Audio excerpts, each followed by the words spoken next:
আমাদের বিএনপি সরকারের আমলেই শুরু হয়েছে। আমি মনে প্রাণে বিশ্বাস করি বিএনপি যদি আবারও এদেশের মানুষের প্রত্যক্ষ ভোটে নির্বাচিত হয়, ইনশাল্লাহ এদেশের আলেম ওলামারা সবচেয়ে বেশি ভালো থাকবেন বলে আমি মনে করি। পাশাপাশি এদেশের আলেম ওলামারা বেশি ভালো থাকবেন। এই জন্য আমি মনে প্রাণে বিশ্বাস করি বিএনপি কোনো বিশেষ কোনো ধর্মের উপরে ভিত্তি করে দল করে না।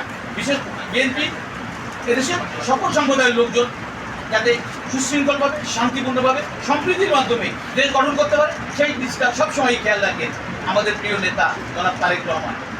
আপনারা খেয়াল করবেন তারেক রহমান যে 31 দফা দিয়েছেন আগামীতে দেশ পরিচালনা করার জন্য, তার মধ্যেও কিন্তু সর্বপ্রথম উনি দিয়েছেন সম্প্রীতির বাংলাদেশ। উনি সকল সম্প্রদায়ের মানুষের মধ্যে সম্প্রীতি করে একটি সুন্দর গণতান্ত্রিক বাংলাদেশ প্রতিষ্ঠা করার অঙ্গীকার ব্যক্ত করেছেন। আমি মনে করি দেশে গণতন্ত্র প্রতিষ্ঠার জন্য বিএনপিকে আগামীতে এদেশের মানুষের প্রত্যক্ষ ভোটে নির্বাচিত করে আবার ক্ষমতার মস্তকে বা জাতীয় সংসদে যাওয়ার জন্য এদেশের আলেম ওলামা সমাজ একটা বিরাট ভূমিকা পালন করবে। আমি মনে করি আমাদের এই বক্সিপুরে অনেক আলেম ওলামা রয়েছেন যারা বিভিন্ন মানুষের কাছে যে আমাদের দলের কথা, দেশনেত্রী বেগম খালেদা জিয়ার কথা, আমাদের প্রিয় অভিভাবক আগামী বাংলাদেশ যারা তারেক রহমানের কথা বলবেন, ধানের শীষের কথা বলবেন, শুধুমাত্র আমাদের ভালো থাকার জন্য, এদেশের সাধারণ মানুষের ভালো থাকার জন্য আপনাদের কিন্তু সাধারণ জনগণকে বলতে হবে। আপনারা একটা জিনিস সবসময় মনে রাখবেন, বিএনপি যতবার ক্ষমতায় এসেছে এদেশের সাধারণ মানুষের ভাগ্য উন্নয়নের জন্য কাজ করেছে। অতীত ফ্যাসিস্ট সরকার যতবার এদেশের ক্ষমতায় এসেছে তারা এদেশের সম্পদ লুট করেছে। কি দুর্ভাগ্য, আজকে প্রথম আলো, এখন দেখলাম আমি প্রথম আলো বাংলাদেশের সবচেয়ে বহুল প্রচারিত একটা পত্রিকা, এই সঙ্গে এই একটা শিরোনাম দিয়েছে, একসঙ্গে এত ব্যাংক লুট বিশ্বের কোথাও হয়নি। অতীত ফ্যাসিস্ট বাংলাদেশের সকল ব্যাংক তারা লুট করে বিদেশে পাচার করে দিয়েছে। এদেশের টাকা তারা বিদেশের মাটিতে নিয়ে গেছে।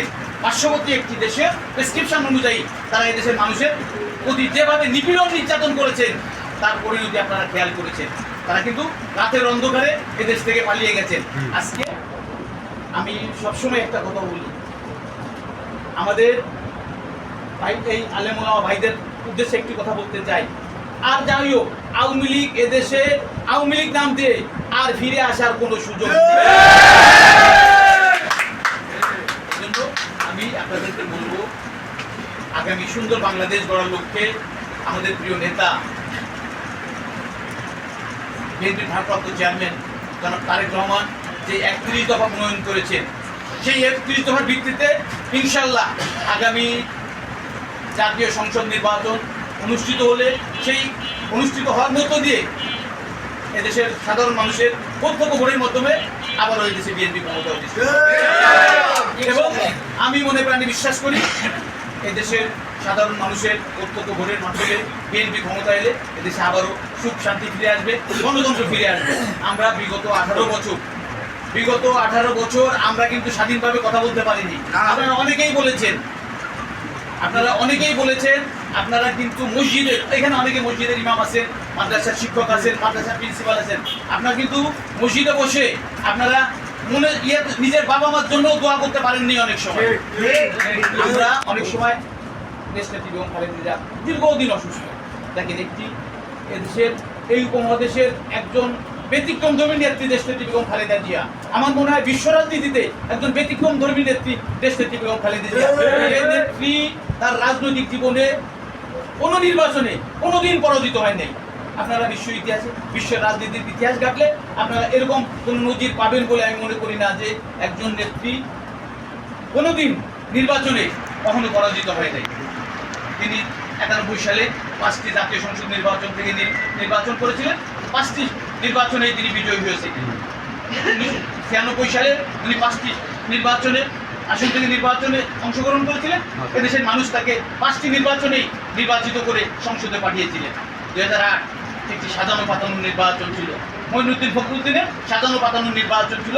দেশনেত্রী বেগম খালেদা জিয়াকে মাইনাস করার, তারেক রহমানকে মাইনাস করার নির্বাচন ছিল। সেই নির্বাচনেও দেশনেত্রী বেগম খালেদা জিয়া 3টি সেদিন নির্বাচিত হয়েছিলেন। দেশের মানুষ তাকে 3টি করে নির্বাচিত করে জাতীয় সংসদে পাঠিয়েছিলেন। এই জন্য আমাদের নেত্রী আজকে শারীরিকভাবে যদিও অসুস্থ।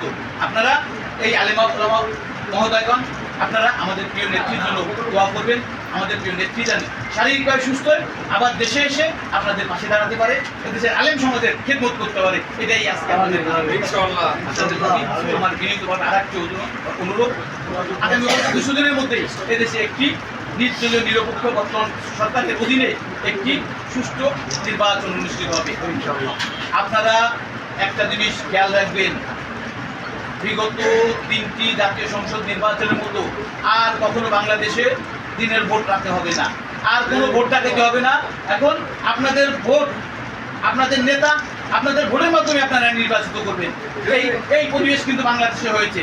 এই জন্য আপনারা সবাই, বিশেষ করে এই আলেম উলামাদের প্রতি উদাত্ত আহ্বান রাখবো, আপনারা এদেশের মানুষকে যাতে ভোট কেন্দ্রে যে দেশ নেত্রী এবং খালেদা জিয়ার প্রতি ধানের শীষ, তারেক রহমানের প্রতি ধানের শীষের প্রার্থীকে ভোট দিয়ে নির্বাচিত করে জাতীয় সংসদে প্রতিনিধিত্ব করার সুযোগ প্রদান করে।